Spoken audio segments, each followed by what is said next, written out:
সভার সঞ্চালক আমাদের জেলা প্রেসিডেন্ট, যাকে অভিজিৎ দেব ভৌমিক, আমাদের তৃণমূল কংগ্রেসের প্রার্থী জোড়াফুল চিহ্ন নিয়ে দাঁড়িয়েছে প্রকাশচিক বাড়ি। আমাদের এখানে আছেন গঙ্গা প্রসাদ শর্মা, গিরীন্দ্রনাথ বর্মন, মৃদুল গোস্বামী, সৌরভ, সুমন কাঞ্জিলাল, পার্থপ্রতিম রায়, অনুপ চক্রবর্তী, রবীন্দ্রনাথ ঘোষ, প্রসেনজিৎ কর, শ্রীমতী কৃষ্ণা ঈশ্বরে, চৈতি বর্মন ভূঁইয়া, ফজলে করিম মিয়া সহ আরও অনেক আমার গ্রামসভা, পঞ্চায়েত সমিতি, জেলা পরিষদ, মিউনিসিপ্যালিটি, লক্ষ্মীর ভাণ্ডার, কন্যাশ্রী, ভলেন্টিয়ার্স, আমার student credit card, Aikyashree, Shikshashree, সবুজ সাথী, কিষাণ বন্ধু, বার্ধক্য ভাতা বন্ধু, আমাদের সকল বন্ধুরা, আপনারা জানেন আলিপুরদুয়ার লোকসভা এটা হলেও জেলা হিসেবে এটা কিন্তু কুচবিহার জেলায় পড়ে। জলপাইগুড়ি জেলা নাগরাকাটা বিধানসভা কেন্দ্র, আলিপুর জেলার কুমারগ্রাম বিধানসভা, কালচিনি বিধানসভা, আলিপুরদুয়ার বিধানসভা, ফলাকাটা বিধানসভা, মাদারিহাট বিধানসভা, এই কেন্দ্রগুলো নিয়ে আলিপুরদুয়ার জেলা পড়ে। আর জলপাইগুড়িটা আমি জলপাইগুড়িতে গিয়ে বলবো। আপনারা তো জানেন মা ভাই বোনেরা, আকাশের অবস্থা ভালো নয়, ওয়েদার খারাপ আছে, আজকাল ওয়েদার খারাপ থাকবে, কিন্তু তা সত্ত্বেও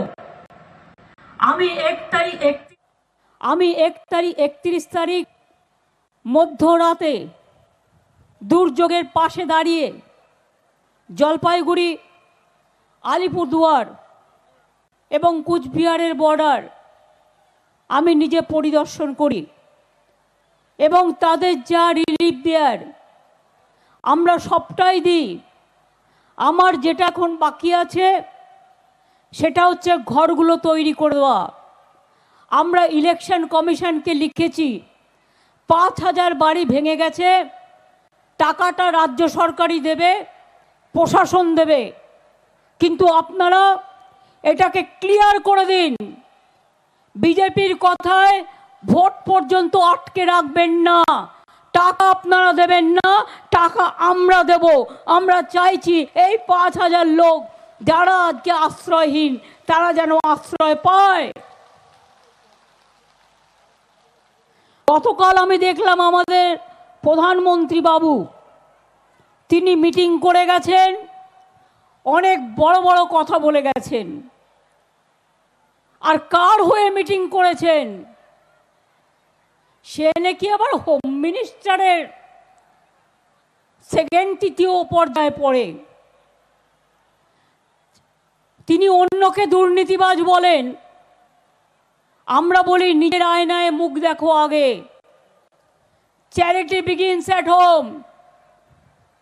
আমরা তাকে জলপাইগুড়ি থেকে, কুচবিহার থেকে তাড়িয়ে দিয়েছিলাম। কেন তাড়িয়ে দিয়েছিলাম? সে খুন করত, সে দাঙ্গা করত, সে জনগণের টাকা মারত, সে বোম মারত, সে অনেক কিছু পাচার করত।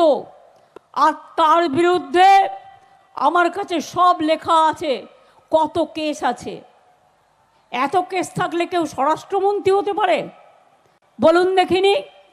আমাদের কাছে যিনি আপদ, জনগণের কাছে, বিজেপি বাবুর কাছে তিনি নাকি সম্পদ। লজ্জাও করেন, এটা একটা কলঙ্ক। ছি ছি বলুন, ছি ছি, লজ্জা। আমাদের ক্যান্ডিডেটকে বাসুনিয়া একজন ভদ্রলোক, আর তোমাদের ক্যান্ডিডেটকে একজন নামকরা কি কি কি কি নয়। আপনাদের আগের বার মনে আছে শীতলকুচিতে ইলেকশন চলাকালীন 4 জন সংখ্যালঘু ভাইকে গুলি করে মারা হয়েছিল। ইলেকশনের লাইনে এবং একজন রাজবংশী ভাইকে আমি ইলেকশন করতে করতে ছুটে এসেছিলাম।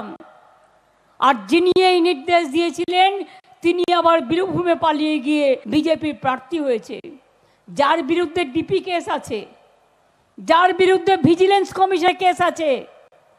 বিজেপি একতরফা যা ইচ্ছে গায়ের জোরে সমস্ত নিয়ম ভেঙে অনিয়ম করছেন।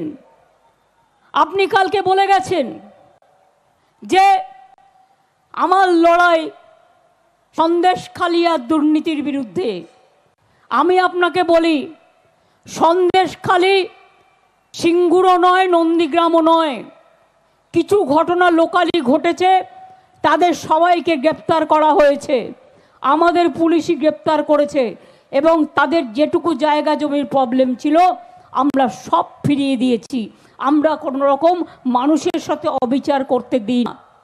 আর তোমরা জবাব দাও, হাতরাসে যে মেয়েদের পুড়িয়ে হত্যা করা হয়েছে, নরেন্দ্র মোদী কবর গেছো, কবর তোমার পার্টি গেছে, কবর বিচার করেছো, বিলকিসকে পুড়িয়ে মেরেছো, কবর বিচার করেছো। সাক্ষী কুস্তি লড়াই করতো, মেয়েটা পদ্মশ্রী ফিরিয়ে দিয়েছে, লজ্জা করে না?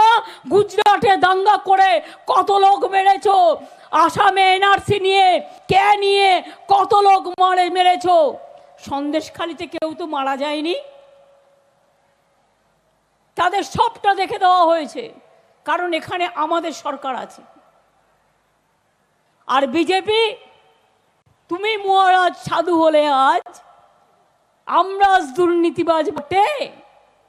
আমি একটাই চ্যালেঞ্জ, এই যে বাড়িগুলো ভেঙে গেল, 6 লক্ষ বাড়ি এই 11 লক্ষ বাড়ির লিস্টে ছিল, কেন করতে দাওনি 3 বছর? তুমি বলছো দুর্নীতি হয়েছে, শ্বেতপত্র প্রকাশ করো।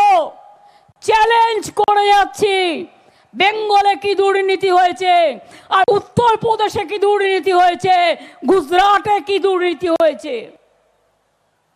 আমাদের এখানে 100 দিনের কাজের নামে সম্পদ চাইতে আমাদের নয়। কোথাও কোথাও কেউ দুষ্টুমি করে থাকতে পারে, তাদের টাকা ফেরত দেওয়া হয়েছে, তাদের বিরুদ্ধে ব্যবস্থা নেওয়া হয়েছে কিছু লোকের বিরুদ্ধে, আর এখন কোনো কমপ্লেন নেই। তাও তুমি 100 দিনের কাজের টাকা দাওনি, 3 বছর ধরে বন্ধ করে রেখে দিয়েছো। আমরা 70,000 কোটি টাকার ওপর 100 দিনের কাজে খরচ করেছি বাংলা, এবং কয়েক কোটি আমরা মানুষের কাজ দিয়েছি। এই যে 100 দিনের কাজের টাকা আটকে রাখলে, দিলে না। আমি নিজে দেখা করলাম তোমাদের সাথে 3 বার দিল্লি গিয়ে, কথা দিলে দেবে। 355টা টিম পাঠালে,